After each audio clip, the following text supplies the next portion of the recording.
Well, then let's get to what your sources are telling you about this year's conference. We talked to veteran Bilderberg reporter Jim Tucker last week, and his sources are indicating that exploiting the swine flu hysteria to implement world health controls might be one item on this year's agenda, and continuing the economic crash and using that to further the North American Union might be another key topic discussed. But what are you hearing about this year's topic conference? Well, my points are more concrete.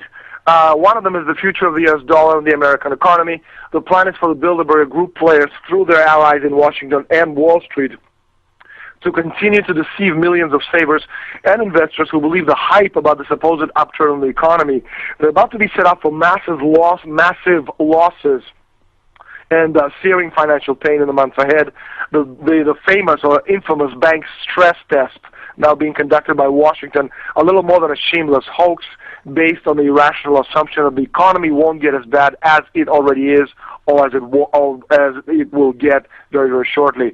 Point number two is U.S. unemployment, solutions and assumptions. This is exactly how it is stated in the pre-meeting booklet sent out to the attendees. Bilderberg is quietly assuming that the American unemployment figures will hover around 14% by the end of this year, far higher than the official numbers released by the American government, which is about 8.5% or 9% at present. And another point concerning the United States, depression or prolonged stagnation, question mark. Again, this is how it is stated in the pre-meeting booklet sent out to the attendees a couple of weeks back. Bilderberg is looking at two options, either a prolonged, agonizing depression that dooms the world to decades of stagnation, decline, and poverty, or an intense but shorter depression that paves the way for a new sustainable economic world order with less sovereignty but more efficiency. And finally, as far as the key point, not directly affecting the United States but indirectly, there'll be a final push for the enactment of Lisbon Treaty, which is an official European constitution, pending on Irish voting yes finally on the third try for the treaty in September, October. Again, they voted no several times, which again stopped the European Constitution from being put into becoming law. And now so what they've done is they've renamed it stealthily Lisbon Treaty, which is basically the same thing. Now, with the Irish vote, yes, we in Europe will have our European Constitution, which takes precedence over national constitutions in times of crisis. Now, one of the Bilderberg concerns is addressing and neutralizing the anti-Lisbon Treaty movement called Libertas, led by Declan Ganley. This is the man who is responsible for the Irish voting no the last time. One of the Bilderberg plan moves is to use a whispering campaign in the United States media, suggesting that Ganley is being funded by arms dealers in the United States, linked to the United States military and to the American militia movement. All right, well, there are a number of things I'd like to pick up on from that, but thinking about the prolonged recession and depression versus the short, painful, searing economic change, we understand from your reporting and the reporting of others on the Bilderberg Group over the years that there are factions within Bilderberg, and it's not a monolithic entity like in the Iraq War run-up. So what are your sources telling you about the possibility that there are factions shaping up along, I suppose, Bilderberg party lines on these issues? Well, I think, first of all, as a bit of a background to the world situation as it stands, some people think we're in a recession. Those who think they're, are complete idiots.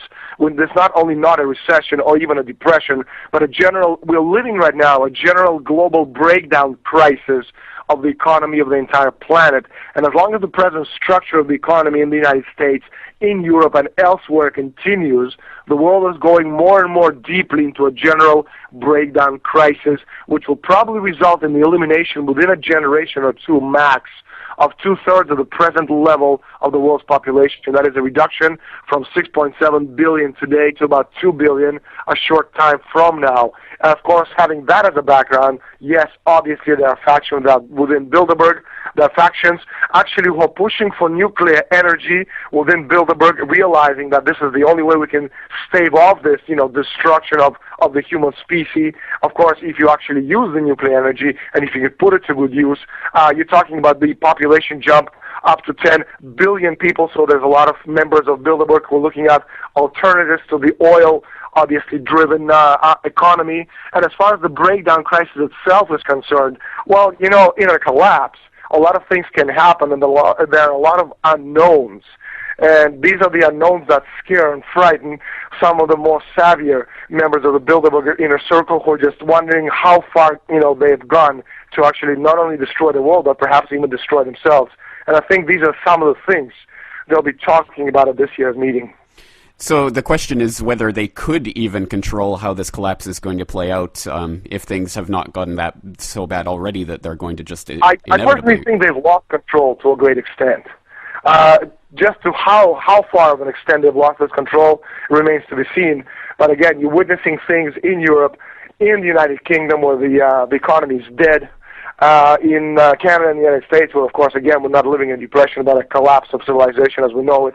So it just remains to be seen just how much or little control they actually have.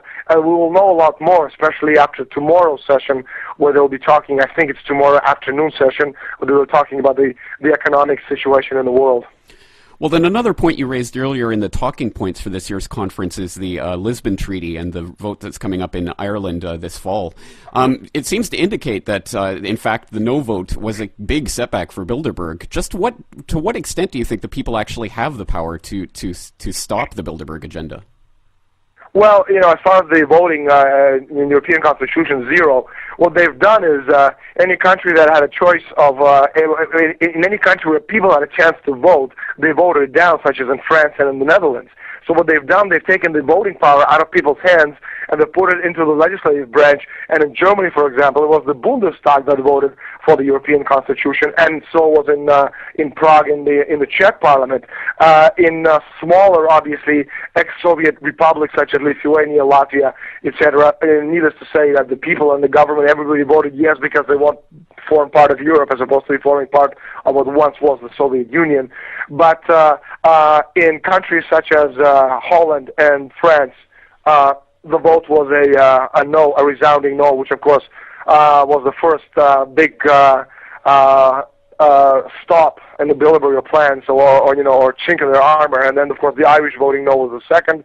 And now what they need to do, one way or another, is get this Lisbon Treaty approved, because again, it basically puts all the countries under the mechanisms and the control of bureaucrats whose names most of us have never seen or heard of. Well, that's right. As the Bilderberg agenda unfolds and the veil is pulled back from the democratic process that we once believed in, obviously it's being exposed that the democratic process itself is fundamentally flawed and that the Obama administration isn't going to save us, as some people used to think. So what do you think is the most effective way for the people as a whole to rise up against the Bilderberg agenda? I think there's only really one way. Years back, one way is through money, the only way. Years back, about 12 or 13 years ago, I saw in one of the Bilderberg reports a phrase which I didn't quite understand at the time. Like I was just getting into this whole Bilderberg thing. It said demand destruction. It took me about 7 or 8 years to come back to this phrase because I saw it again, I think, early 2002 in one of the CFR reports, and then I saw it again in Club of Rome report, and then the Bilderbergers talked about it in Chantilly in 2002. And by then I had established a close working relationship with someone who for years was an important member of the World Bank. So I asked this individual, I said, what does it mean, demand destruction? He said to me, how do you destroy demand? I said, well, war is a good way. He said, much easier than war. You destroy demand by destroying the world economy on purpose, which is what we're witnessing right now. Destruction of the world economy on purpose. Because I think people have to understand, that the monetary and the banking crisis and the housing crisis, it's not just, happened on a whim. It's not that it just happened. It was very much thought out because you and I obviously understand that the Rockefeller and Company, who know a lot more about money than we do not lend money at zero interest, zero down to people who have absolutely no way of ever paying it back unless there's a reason for it, or unless the basic economics of, and the physics of economics has been reversed, and suddenly the taxi drivers know more about economy and money than the Rockefellers of this world.